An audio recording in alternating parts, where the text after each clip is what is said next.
Hello everyone. आज last lecture में हमने पढ़ा था कि ऑस्मोसिस और डिफ्यूजन क्या होता है। तो आज हम पढ़ने वाले हैं कि ऑस्मोसिस का हमारे 12th क्लास में, जेई में और नीट में क्या वैल्यू है। देखो, ऑस्मोसिस एंड ऑस्मोटिक प्रेशर। जब हम अभी ऑस्मोसिस वाला क्या था टॉपिक, ऑस्मोसिस में हम क्या करते थे बच्चों, हम क्या लेते थे, कंटेनर लेते थे, उसमें एक सेमी परमेबल मेम्ब्रेन होती थी और उसके अंदर छोटे छोटे पोर्स होते थे।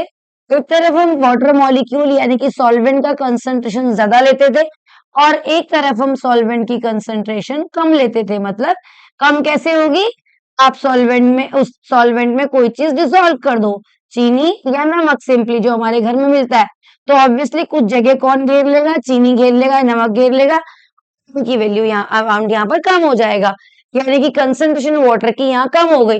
तो ये एसपीएम क्या करती है, केवल केवल वाटर मॉलिक्यूल को यहाँ से यहाँ तक ट्रांसफर कराती है, वापस मतलब कि पास कराती है पानी का मॉलिक्यूल यहाँ से यहाँ की तरफ। तो इसको हम बोलते हैं ऑस्मोसिस। क्या हुआ, यही ऑस्मोसिस है। ठीक है, अब हम क्या करते हैं, इस प्रेशर, इसके ऊपर जो ये मॉलिक्यूल प्रेशर डालते हैं, इसको हम बोलते हैं ऑस्मोटिक प्रेशर। क्या बोलते हैं, ऑस्मोटिक प्रेशर।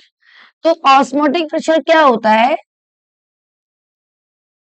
इस प्रेशर को हम पाई से डिनोट करते हैं। ठीक है बेटा, और ये प्रेशर जो होता है इन पार्टिकल्स के कंसंट्रेशन के डायरेक्टली प्रोपोर्शनल होता है।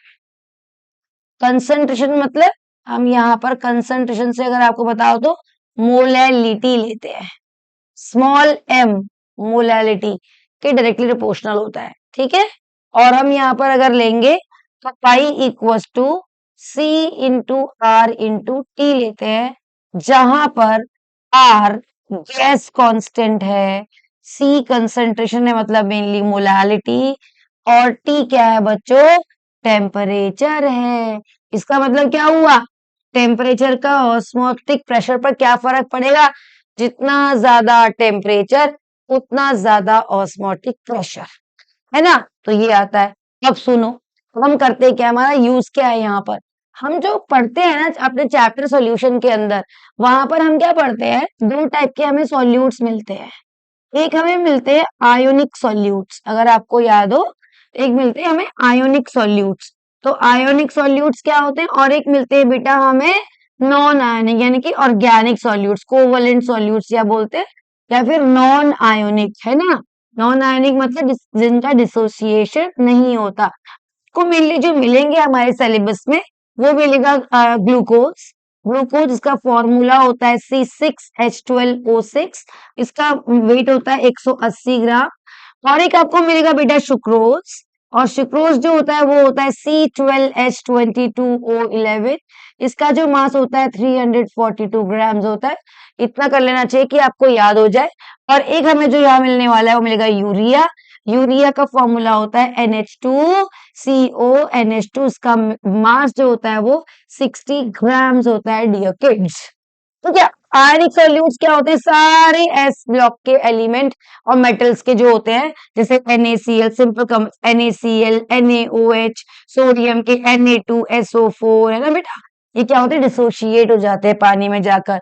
मतलब हम क्या करते हैं, हम एक्सपेक्ट करते हैं कि जब हम पानी में डिसॉल्व करते हैं NaCl को, हम सोचते हैं कि हमने 1 मोल डिसॉल्व किया, पानी में जाके ये 1 ही मोल बनेगा, बट ऐसा नहीं होता।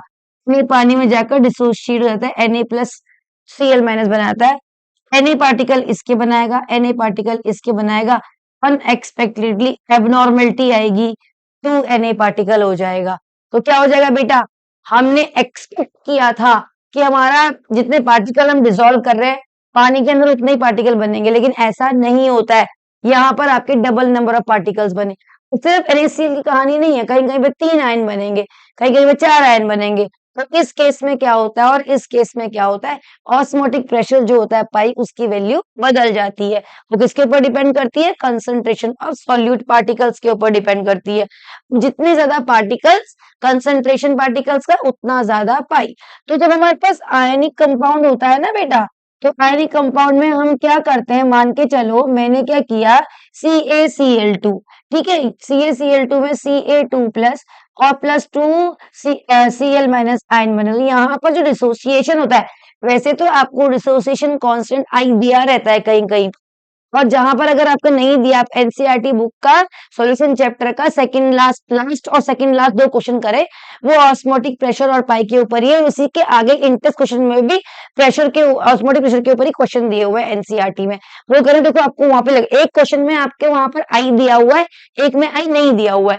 क्वेश्चन में आई दिया हुआ डिसोसिएशन कांस्टेंट, तो सीधी बात है आपको फॉर्मूले में आई पुट करना है। लेकिन अगर आई ना दिया हो तो हम जितनी भी नंबर ऑफ आयन हैं वहां से आई कैलकुलेट कर लेते हैं। डिसोसिएशन कितना हो रहा है, यहाँ पर 3 हो रहा है, एक आपका 3 बन रहा है। और यहाँ पर जो पाई होता है वो pi I equal to C into R into T होता है बेटा।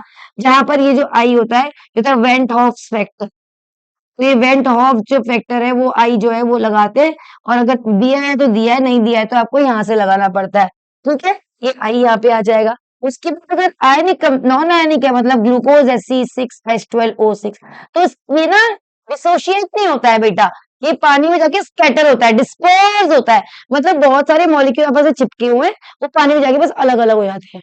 तो कुछ नहीं है, ब्रेक नहीं होते, आयंस में नहीं टूटते।